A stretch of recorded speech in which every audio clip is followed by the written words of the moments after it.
Well, I guess the minute is up. So it's good morning, everyone. My name is Bill Shapiro, and one of the jobs I have at NYU is I look at all the audiograms that are coming in and sign off on them to make sure we have a pretty high hit rate in who we're going to implant, right? Because we're still getting audiograms for patients who really should have hearing aids, and we don't want to waste their time or our time. So I'm the one that does the okay, and I have to tell you that in the last year, about 19 to 21% of these audiograms I'm seeing are from SSD patients. So SSD is just blowing up. It's just crazy in what we're doing now. We're getting better and better at insurance reimbursement, but I know that this is not what this is particularly about. So if anyone has any questions after, I'm happy to answer them. Hopefully we'll have four speakers at the end before the session is over. The session is entitled Spotlight on SSD and AHL. The first speaker is Thomas Wieser. He's going to be talking about binaural hearing benefits with a cochlear implant in adults with single-sided deafness, a prospective study following a consensus protocol. Tom?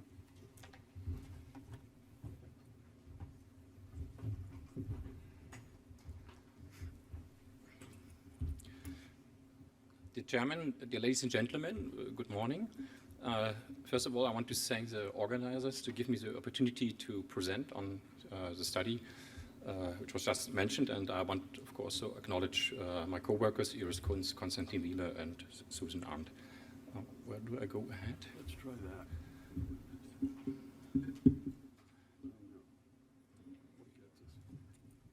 Any questions? Where is our... Do you want to tell us a little bit about your center while we're waiting for the mouse? Good idea. So my team, I'm coming from Freiburg, Southwest Germany. We started with cochlear implantation in single-sided deafness in 2008.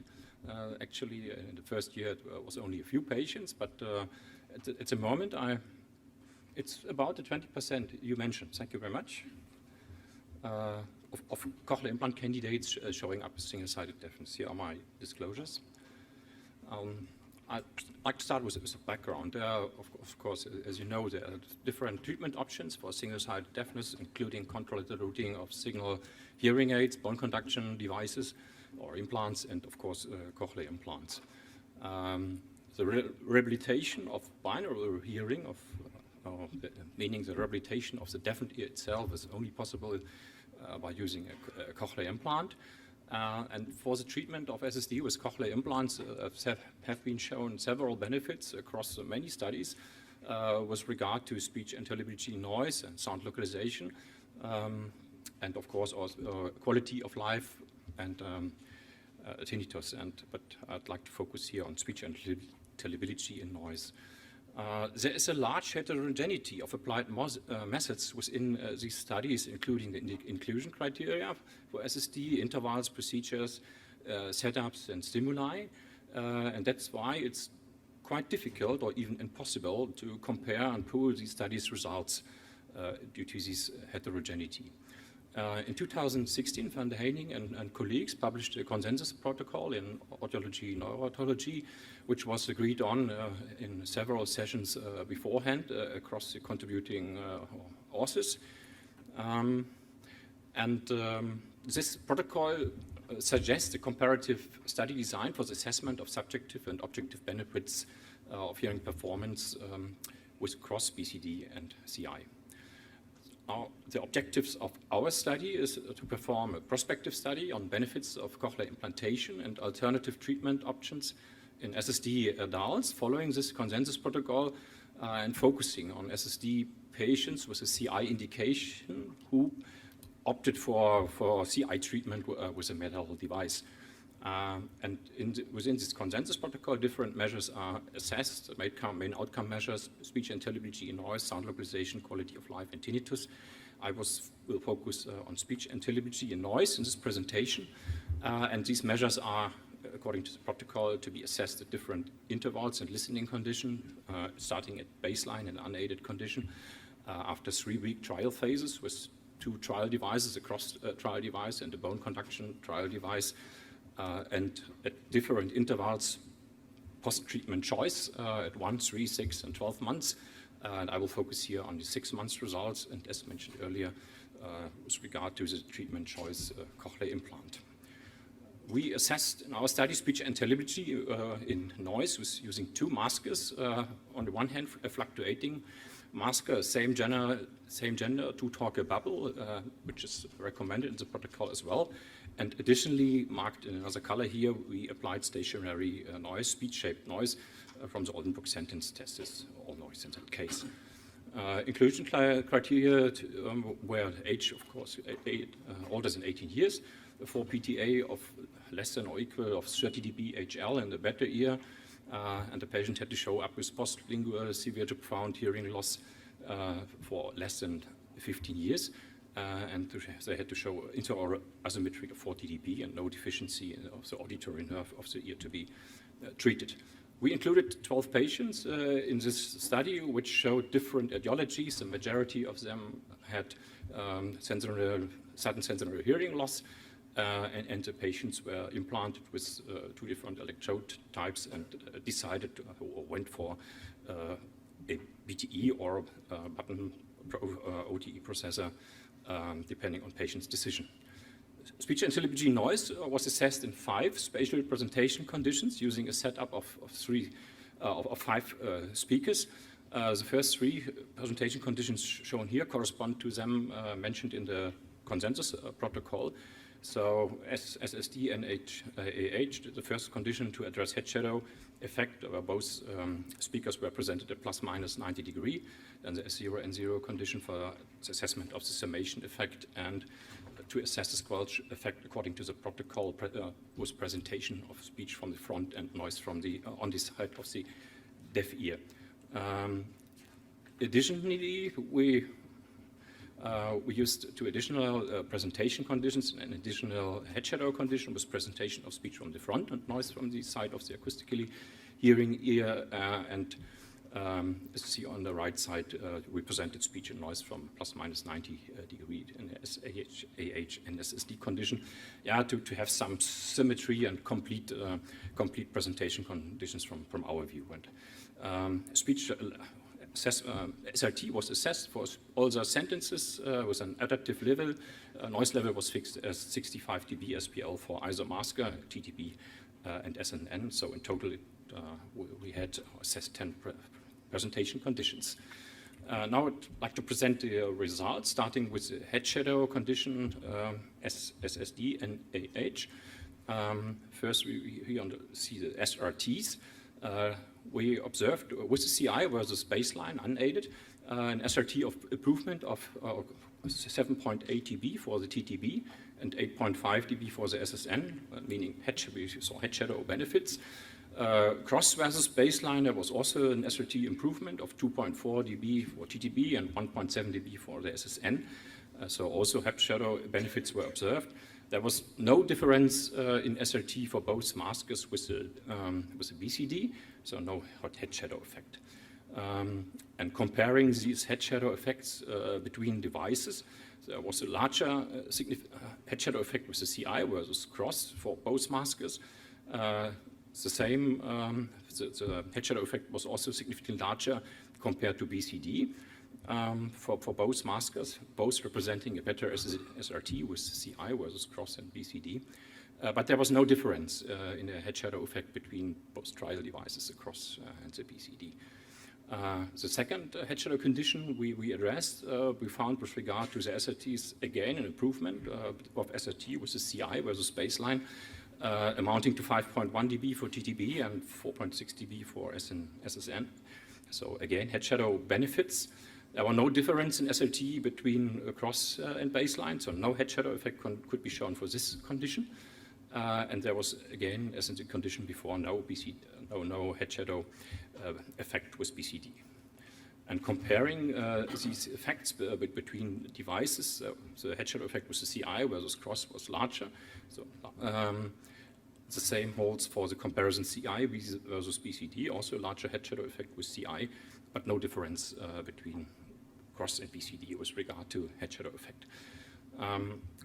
Leaving the head shadow effect and addressing summation, again starting with the SRTs, we found an improvement in SRT with the CI versus unaided at baseline, amounting to 3.4 dB for the TTBN and a smaller amount for SSN, so summation benefits for both maskers with the CI.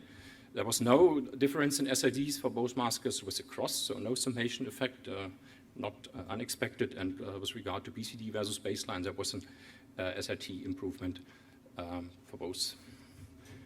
Okay.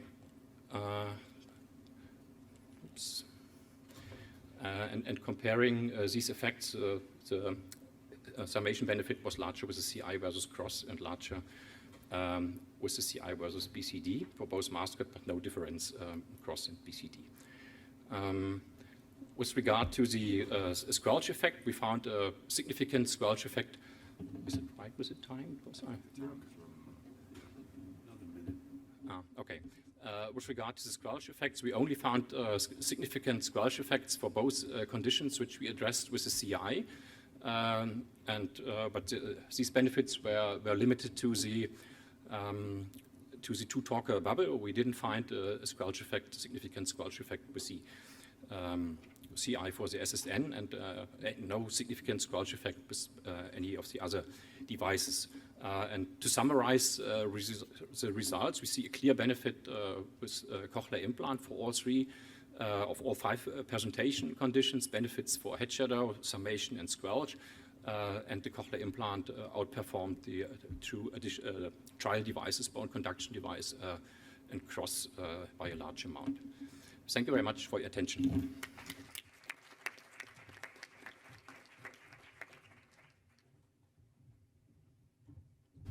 Thank you. Our next speaker is going to be Dr. Nick Thompson from the University of North Carolina, speaking about variables that impact long-term performance with an implant for SSD and asymmetric hearing loss. All right, hey everyone, I'm Nick Thompson, the current neurotology fellow at University of North Carolina. Just like to thank the ACIA for allowing me to present today. This is not me. Can we go back to the, previous presentation?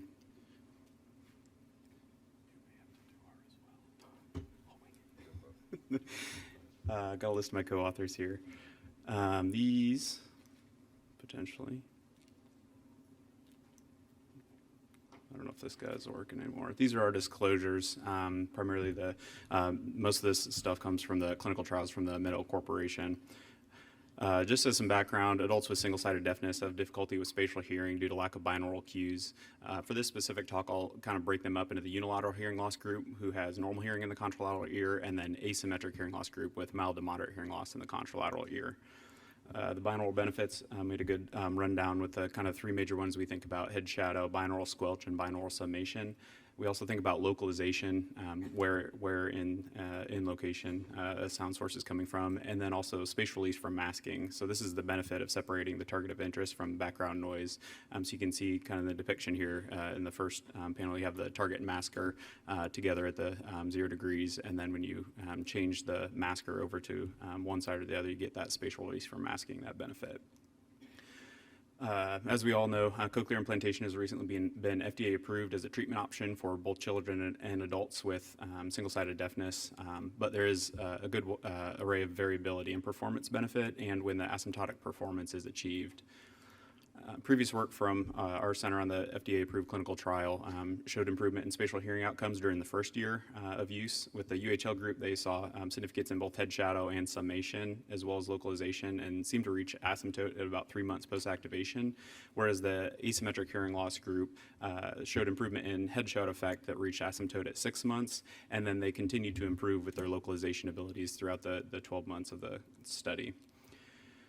Now that we're about 6 years out after the initial ones, we started looking at our longer-term data out to 5 years.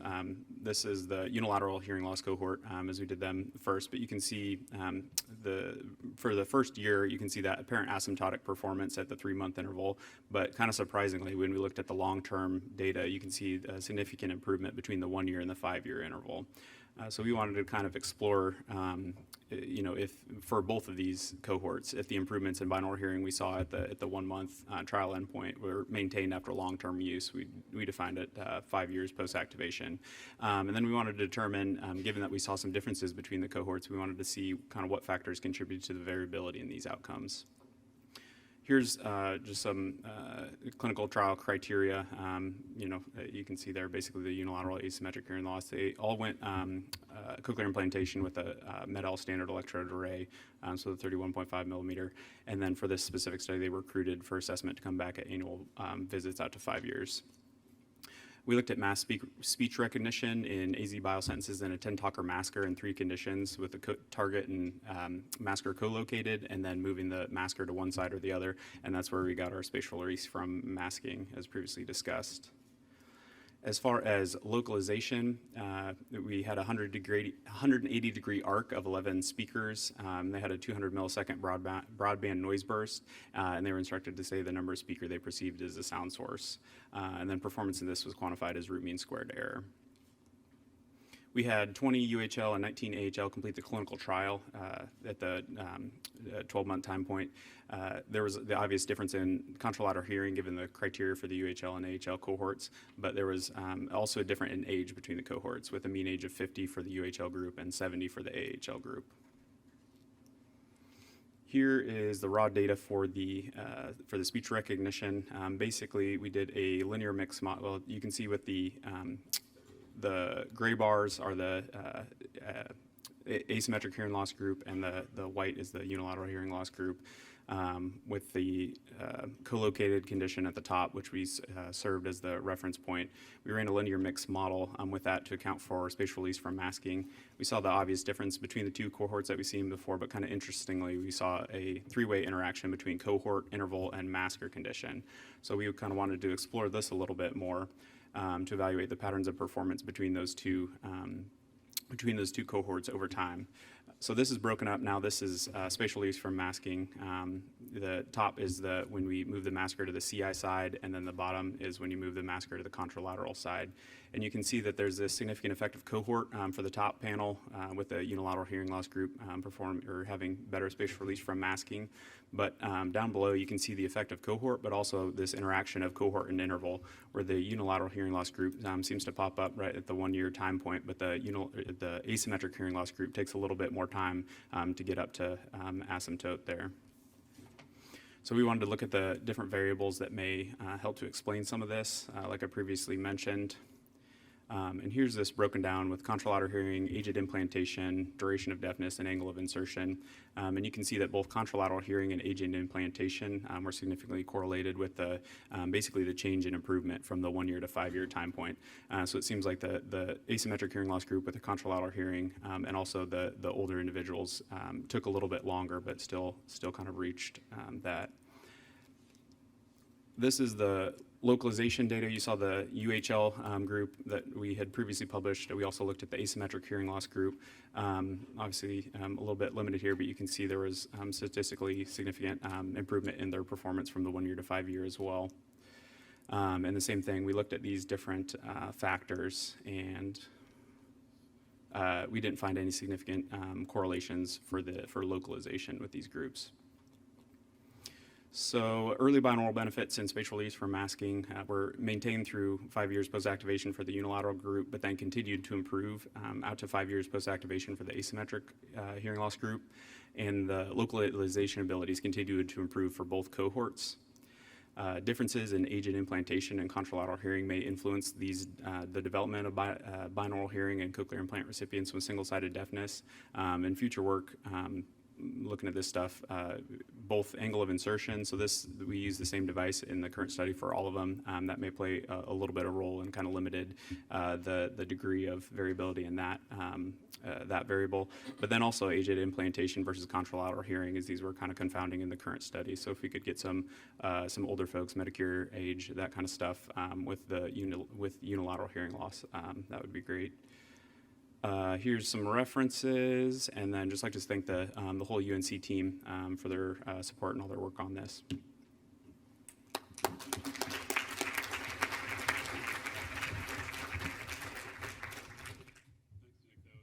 very interesting. Is Armine here?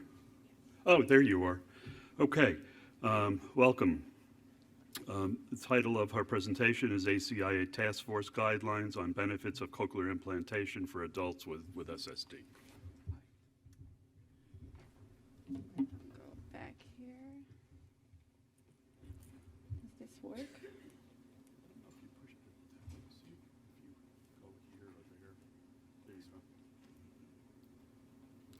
Good morning, everyone, and thank you for this opportunity. I'll be presenting American Cochlear Implants Alliance Task Force Guidelines on Benefits of Cochlear Implantation for Adults with Single-Sided Deafness.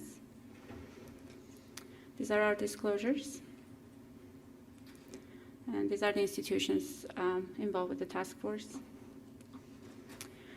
As we know, in 2019, indications for cochlear implantation expanded to involve individuals with unilateral profound sensorineural hearing loss and normal or near normal hearing in a contralateral site known as single-sided deafness. We also know that adults with single-sided deafness have poor spatial hearing abilities and diminished speech understanding in the presence of competing noise. Very often, these individuals also suffer from incapacitating tinnitus and have impaired quality of life. Historically, these patients have been managed either just remain unaided or rerouting hearing technology that reroutes the signal from impaired ear to normal ear. While this rerouting signal provides access to the impaired ear,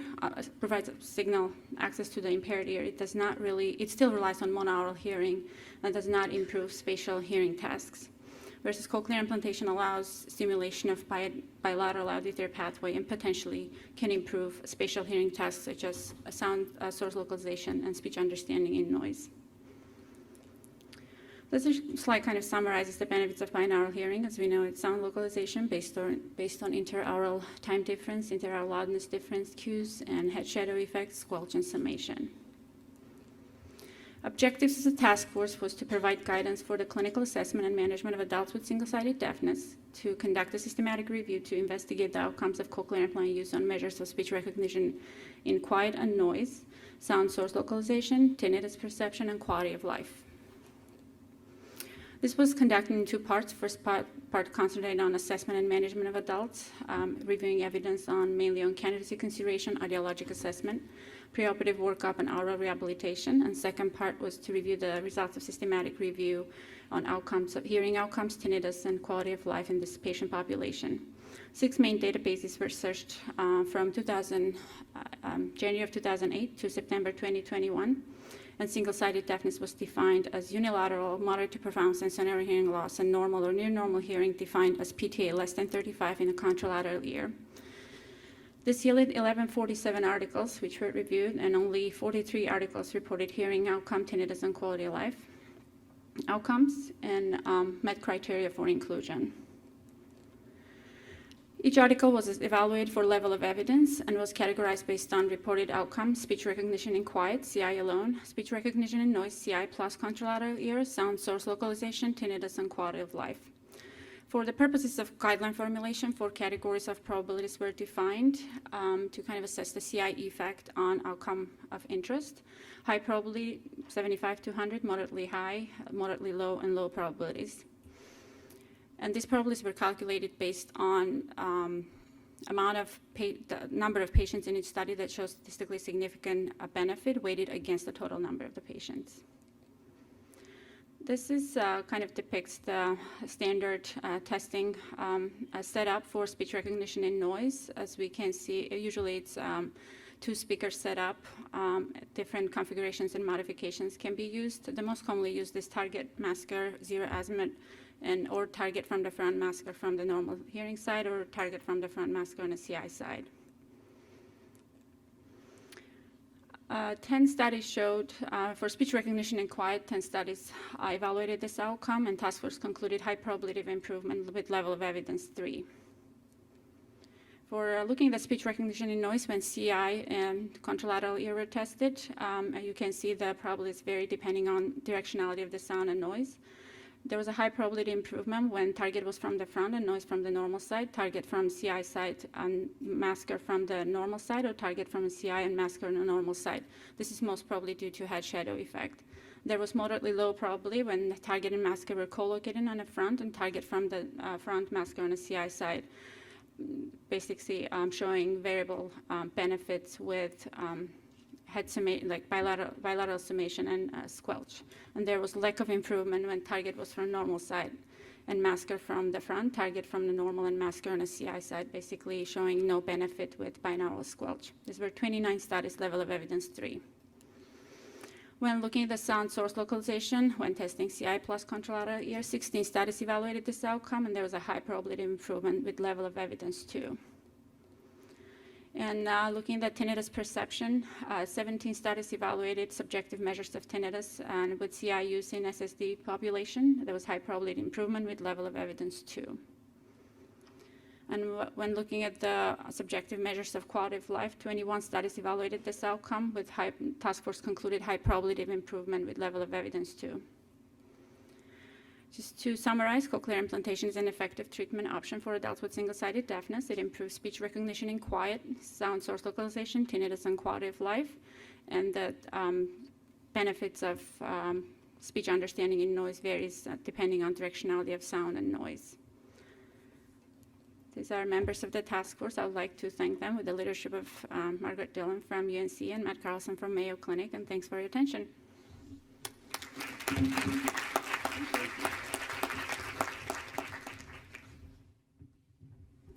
All right, our next speaker is Dr. Kim Fiorentino from UT Southwestern, talking about barriers to cochlear implantation in children with single-sided deafness.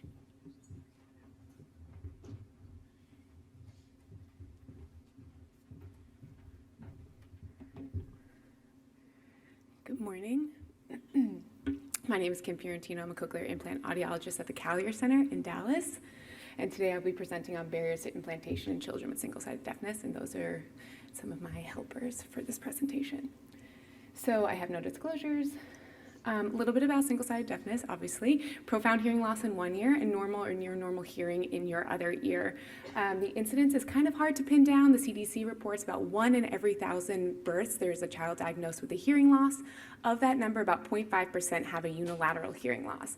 That number jumps up as children age because of acquired hearing loss or hearing loss that's progressive in nature. So a little history of how we used to treat this population. In 1978, Northern and Downs came out with hearing in children and said, we don't have to do anything at all. These kids have a normal hearing ear, they'll hear, they'll do fine, they'll develop spoken language, and educationally, they'll be okay. Some more time goes by. In 1984, Bess and Tharp say, actually, that's not true. They looked at 60 children with unilateral hearing loss, compared them to their normal hearing peers, and found that 35% of them had to repeat a grade, which is quite terrible. And then some more time goes on, and lots more research is conducted. And researchers find actually it's not just educationally where this population is finding deficits, it's in many different aspects of their lives. So what did we used to do for this population, right? We didn't do anything at all, and then we started to treat them with contralateral routing of the signal hearing aids, cross hearing aids, bone anchored systems. And so all we're doing is taking that signal coming into the deafened ear and moving it over to the normal hearing ear, or the ear without hearing loss. And so we thought, well, why not try a cochlear implant? So in 2011, Art and colleagues did a study looking at 11 adults with single-sided deafness, tested them without anything, with a Baha or a cross, and then 6 months post-activation with their implant. And they found that a cochlear implant is better, as they're doing better in noise. And why is that? As you can tell from this rudimentary drawing I made in Microsoft Art, it's binaural hearing. We're restoring the binaural pathways, and cochlear implants are the only way to do that. So we all know that CI candidacy is very individualistic, but I'm going to just kind of touch on the overlying arching themes that we need to have in order to implant these children. So medically, super important. We need to look at imaging to make sure the cochlear nerve is sufficient. We want to talk about where the etiology of the hearing loss is coming from. For instance, in our clinic, we see a lot of congenital cytomegalovirus, CMV. And so when we counsel these families, we say, okay, you have normal hearing in one ear, but that ear is your threatened ear, because we don't know when and we don't know why your hearing may drop on that side. And it's important to kind of counsel families about the implications of that, of not implanting their hearing loss ear.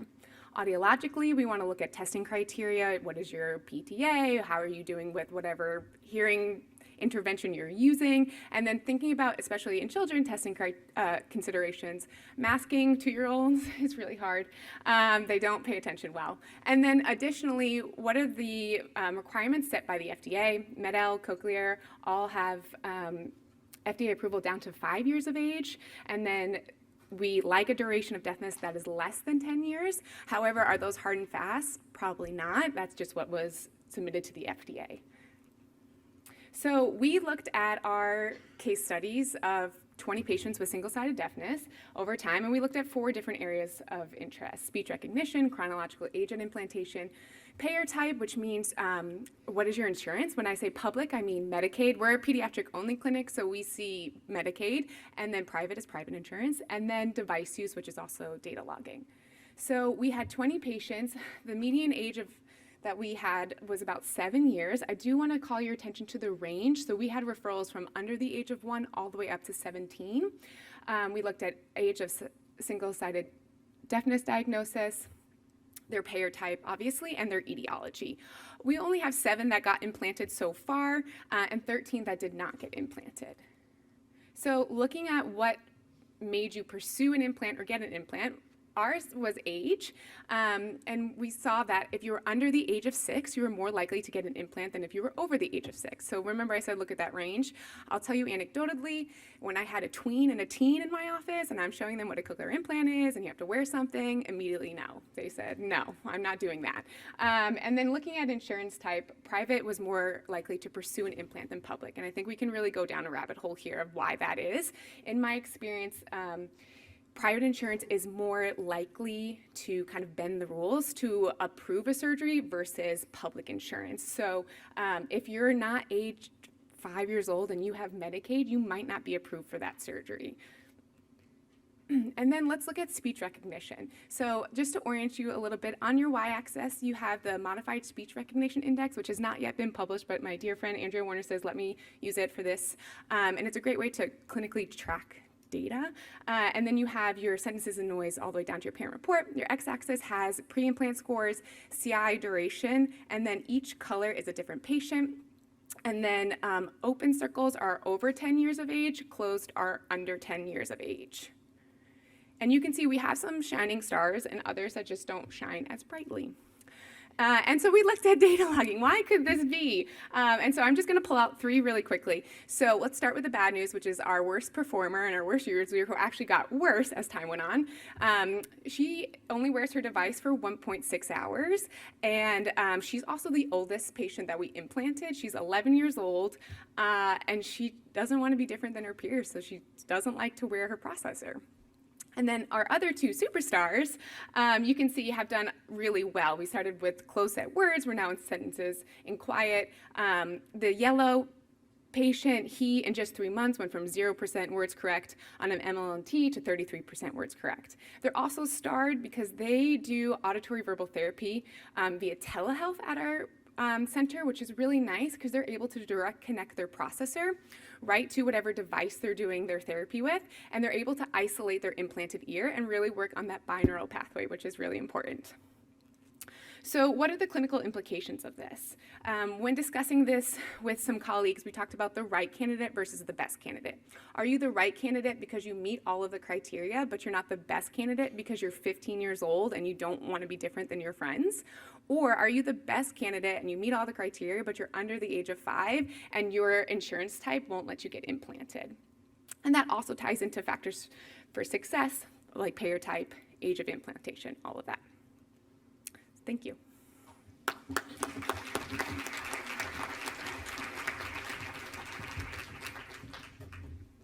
So it looks like we'll have some time for questions.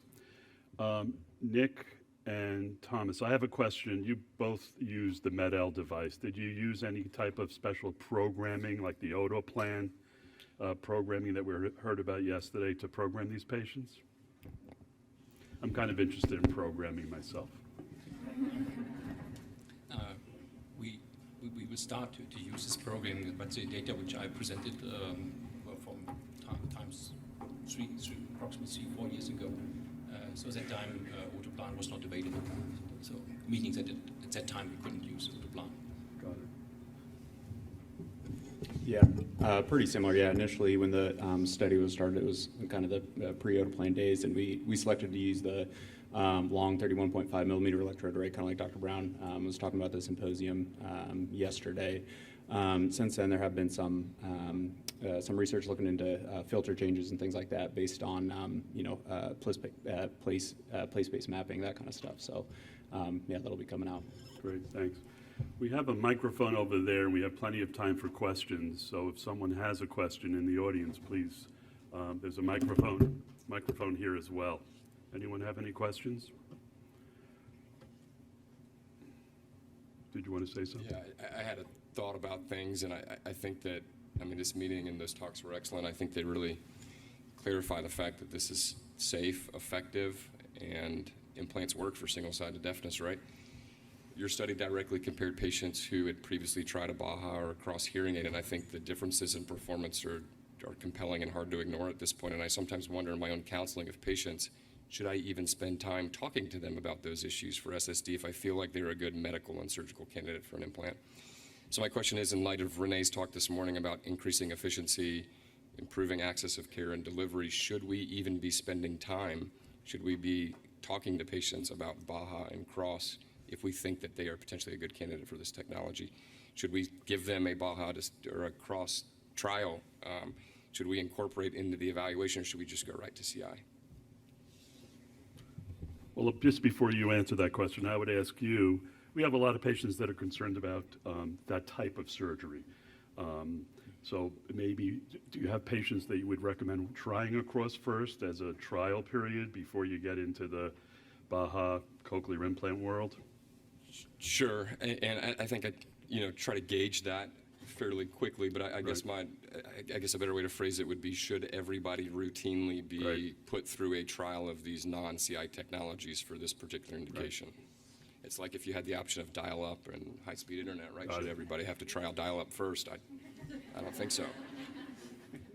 Nick, did you want to say something? Yeah, I mean, I think it's in our study, and most of them so far, it's been a month or so of trying one of these alternative technologies out. But kind of like you mentioned, if people are well informed and they kind of know their preference and they kind of know what they're getting with a cochlear implant, I think it's reasonable to proceed with that rather than having a mandatory period for everyone having to do some of these alternative technologies.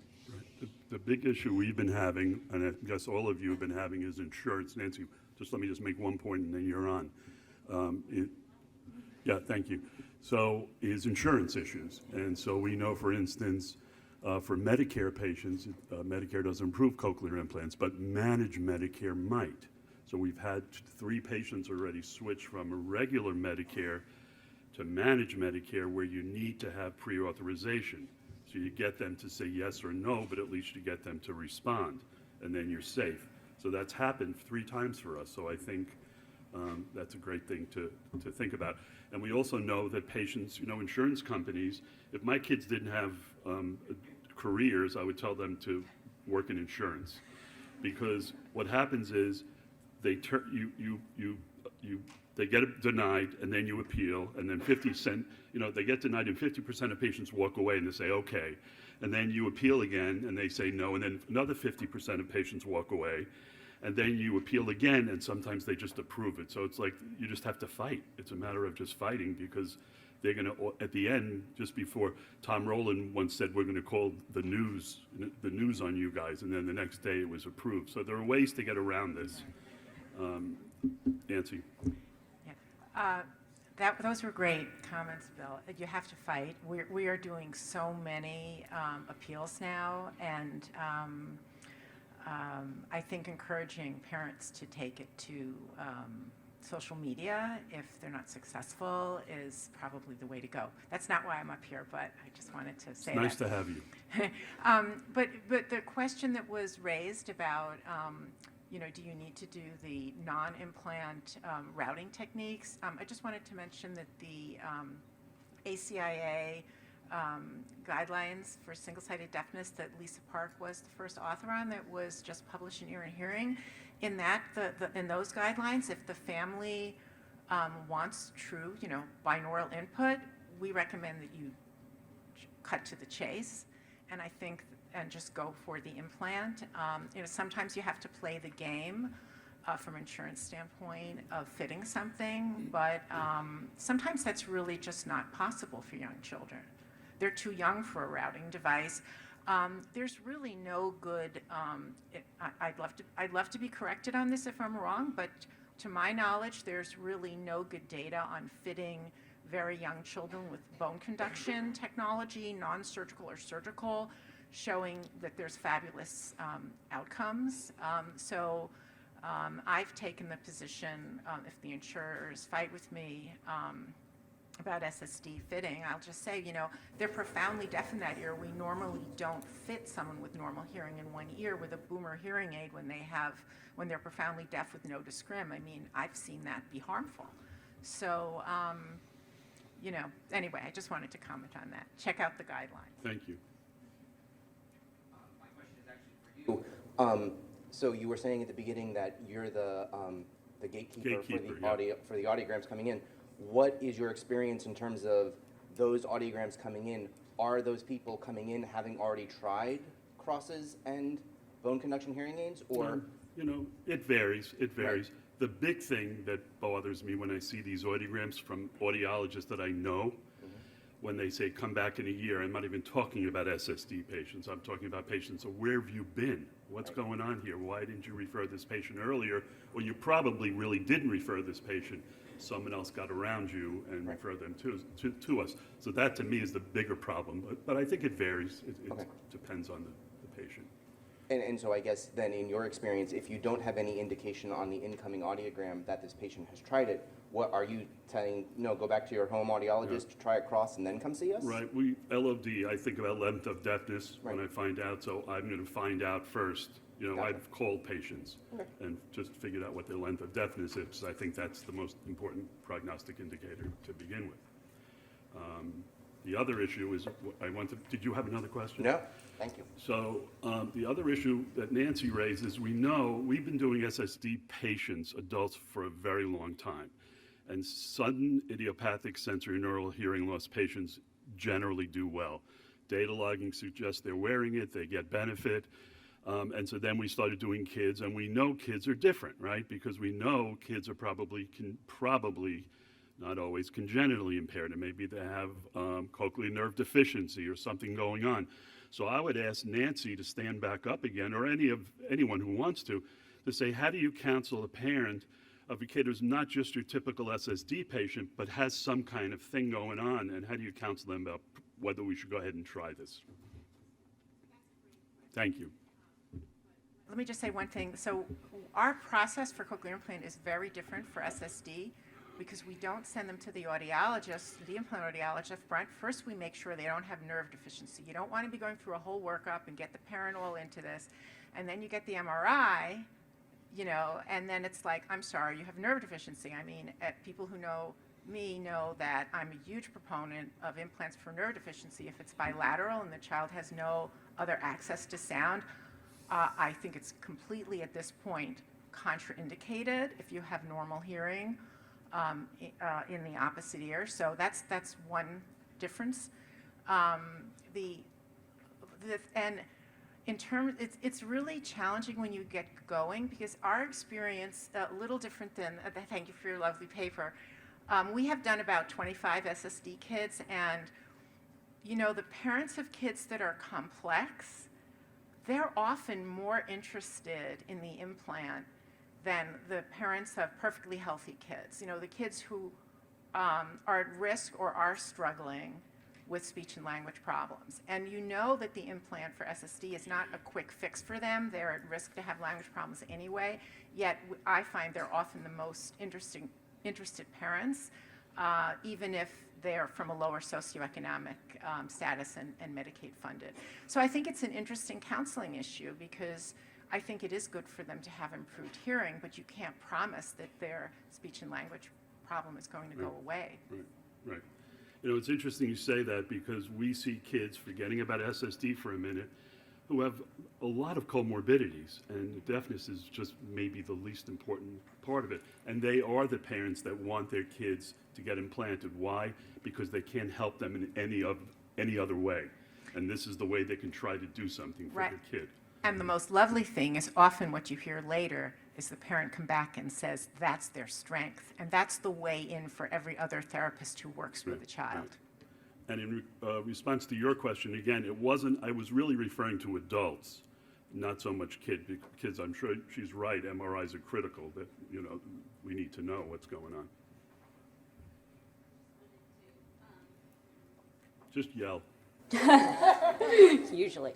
I just wanted to add on to Nancy's thoughts. I think that it depends on what the other things are. If they've been diagnosed with ADHD, but really they have a unilateral hearing loss, absolutely, we're going to try an implant. But I think at our center, we try to educate the parents. We tell them we don't know a lot right now. We don't know what your kids' benefits are going to be. And we've done over 100 kids at this point. And we still just don't know. So we'll try it if you really want to try it, and we leave it up to the parents. It's their child and it's their life and their goals. So with those 100 kids, what does the data logging look like for those kids in general? We've just started looking at that, and we're finding that the age of the child at the time of testing, not necessarily the time of implant, is highly correlated with how often they wear it, and teenagers do not put them on their heads. Can I ask a question, Bill? real quick? Question for Dr. Thompson and colleagues. You mentioned no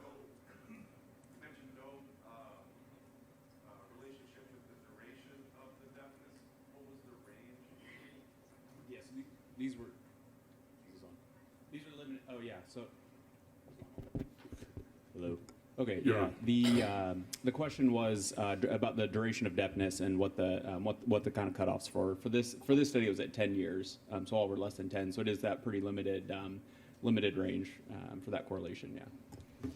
I'll say I find it exceptionally difficult to measure and consistently measure duration of deafness in adults. Like, how do you even quantify that? Is it when they stop using a hearing aid? It's when were they severe to profound? So I take that type of data point a lot sort of more loosely in an adult study, but I think that it's very easy to measure in kids. And I was going to ask Dr. Fiorentino sort of a similar question. Kids, it's if they're born congenitally profound in an ear, how old are they? That's the time of deafness in that ear.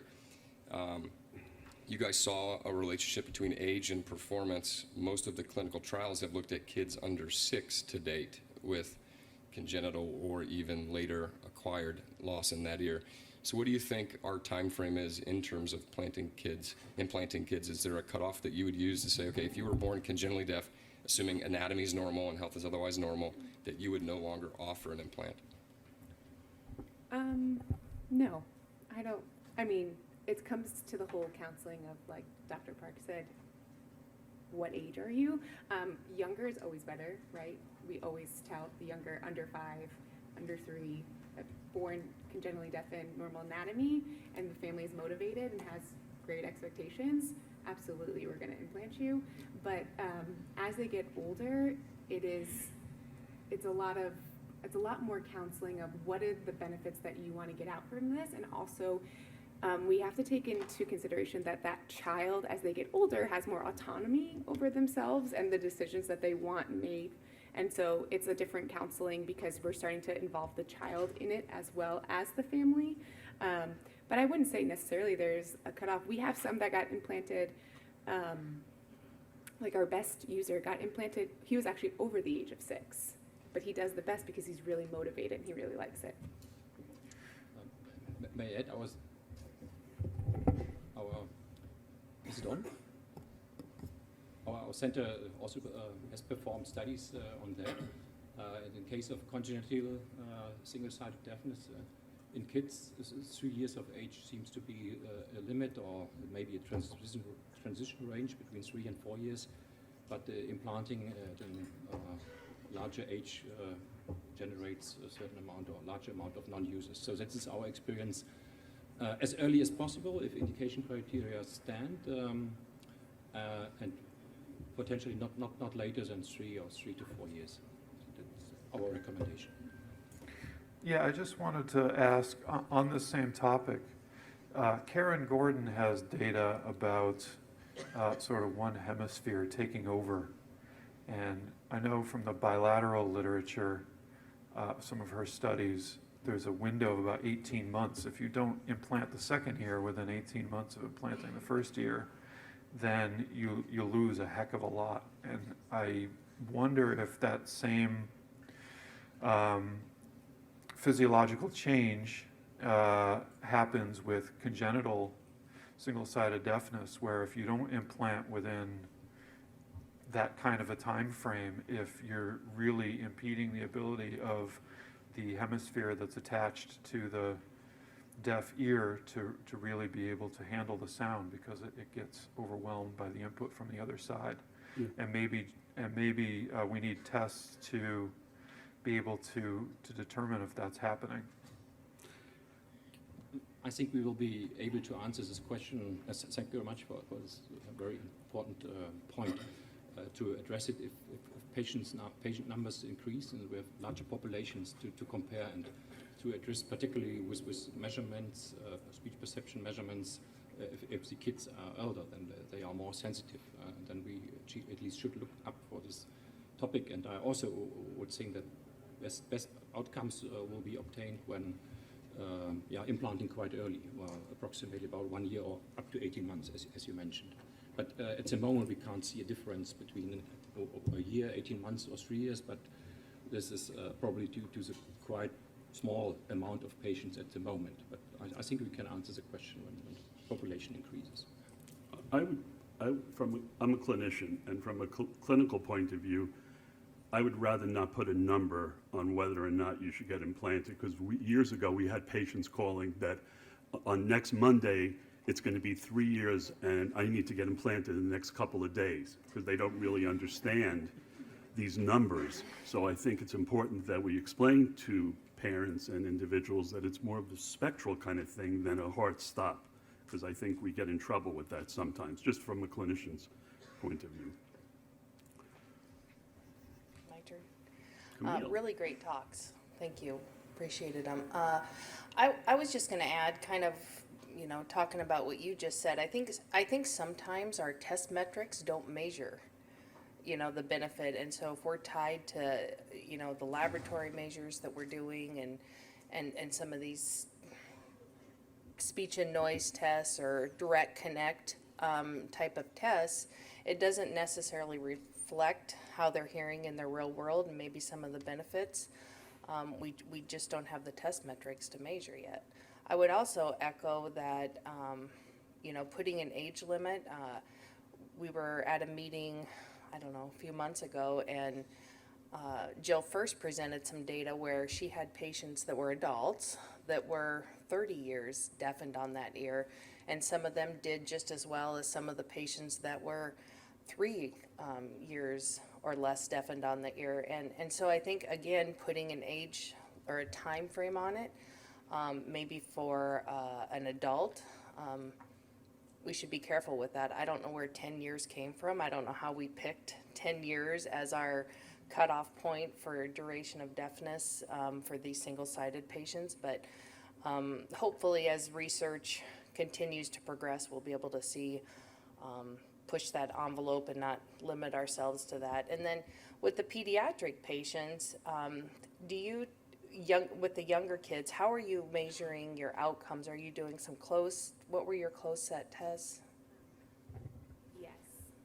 We are trying to follow in UNC's steps with getting the direct connect to test them post-implant. And we're doing our regular speech perception measures through the pediatric minimum speech test battery. And just kind of following them along the way. Yeah, great. Camille, I have a question for you since you're standing up. Mm-hmm. So we're very into direct connect because we think that's the right way to do things, so you can see how that ear does. But the patient doesn't live in that ear. Yeah. They live in both ears, right? So we know how they do, so we know if they need to be remapped, so we can check them. But what about how they do with the other ear together? Yeah, and that's where I think you really have to put them in noise to see what those benefits are. We do a lot of our testing. Again, like you said, we want to see what that ear is doing, but we have to remind ourselves that that isn't how they're listening in their everyday. Right. And if they get 40%, they probably started at 0%. So even though we would say, "God, that ear's still a cochlear implant candidate," they're utilizing it completely different than somebody with bilateral hearing loss. A lot of our testing, again, being quick with your battery, we do a lot where we'll test in noise, the normal hearing ear, and then add the cochlear implanted ear. So at least then we're not having to mask, we're not having to deal with, do you plug, do you muff, what do you do? We're always using the normal hearing ear and then just turn the CI on and off. Right. And that's a nice way to be able to see the benefit of adding that cochlear implant. Right, so you would suggest doing a direct connect to see what's going on with Yep. the ear, and then testing them in sound field and noise and doing Yeah. all the other things Yeah. in real world. Right, and we developed the protocol with Medell, to have a quick, you can use maybe the normal hearing ear pre-op score that they got in that same noise condition, and then for quickness at post-op, just test with the cochlear implant, and then you can compare back to what they were doing pre-op and see, are you now benefiting? And I think remembering to be pretty aggressive with your signal-to-noise ratio is another thing, keeping that signal-to-noise ratio to where that ear with just the normal hearing ear is getting 50% or so, and then adding the cochlear implant ear. So adjusting that signal-to-noise ratio so you can really see the benefit is important. So I just wanted to comment, some of you may have been at the ACIA meeting a number of years ago in California where Mike Merzenek was one of the keynote speakers. And one of his points is that, Bill, even you and I have a lot of neuroplasticity. The key is tapping into it. Yeah, even Not at me. our age. Not me. Yeah, I have great No. faith in you. And I think one of the really, so I think we have to be especially careful. I think it's easier to tap into in kids, so to have a strict number like 10, yes, it influences counseling, but it shouldn't be a strict yes-no based on age, because that's arbitrary. And I really think one of the areas that really needs to be delved into is rehab. I mean, is there going to be a type of habilitation afterwards, specifically for SSD, that might help maximize that neuroplasticity and enable those connections to develop despite increased length of deafness in that ear. Thank you. I had a question about the teenagers with SSD. Is that just a lost cause? Is there anything you can do to convince them Yeah, to in wear general, it? they're a lost In cause. general, lost cause, yeah. No, like, I mean, like, can you show them their speech results and they say, oh, wow, you're right, I am doing better, I'll wear it. Or like, hey, it's really cool, I can stream with this, like, and listen to music in class without my teacher knowing, like, is there anything you can do, or are they gone? I would like to say there's like a quick fix. There's not. I've tried everything. Like it's like an AirPod. It's you can stream to your phone. Look at your speech perception scores. It really depends on their internal motivation and like what they want to get out of it. And you can counsel and say this will help you educationally. This can help you social. A lot of times I talk about like you don't want to be left out of any sort of like high school gossip. So what if somebody's whispering to your, your deafened ear, and then you're not going to know what everybody's talking about.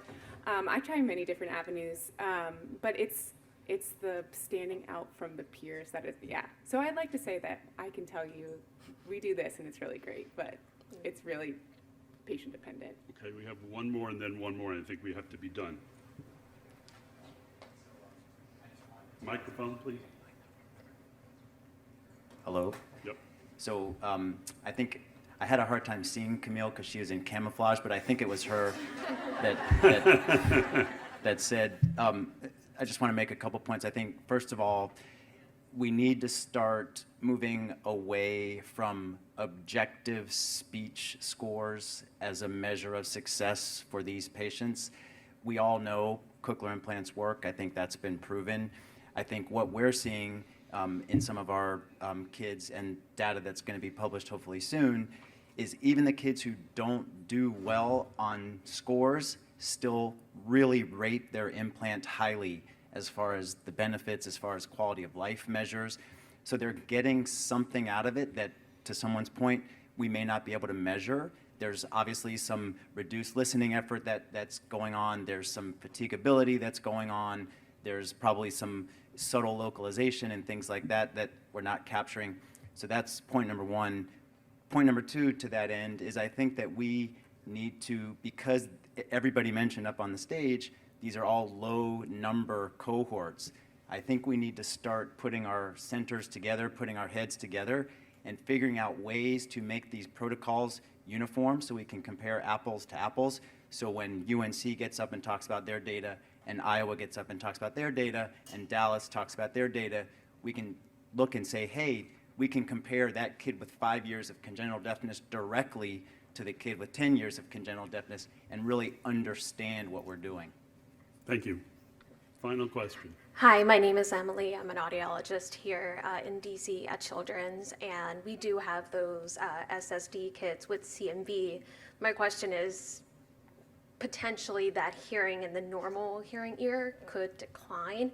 Everything that we're talking about, you know, if we're just looking at the traditional speech scores being lower than we would expect with somebody with bilateral CIs, do we think that if that hearing starts to drop, could something change in the brain or in the learning process that that ear that might have a little bit of experience with the CI could get better if that normal hearing ear goes down? I know that population is probably so small that those SSD kids with the CI, we've always monitored that good ear, but hasn't gone down, but we haven't had any kids with declining hearing. So I'm just curious about your take on that. And that could be anybody, really, because it's even adults that might have changing, you know, It can be changing some- hearing in that normal hearing ear. Does someone in the audience want to respond? Yeah, great.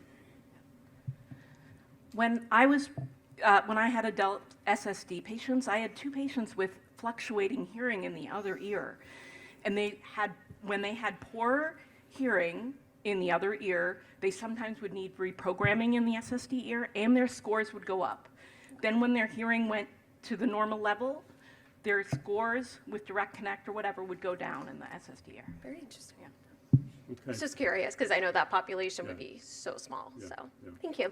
Well, thank you all very much. This was really very interesting, and it really speaks to how big of a deal SSD and asymmetric loss is. So thank you. Have a good rest of the convention.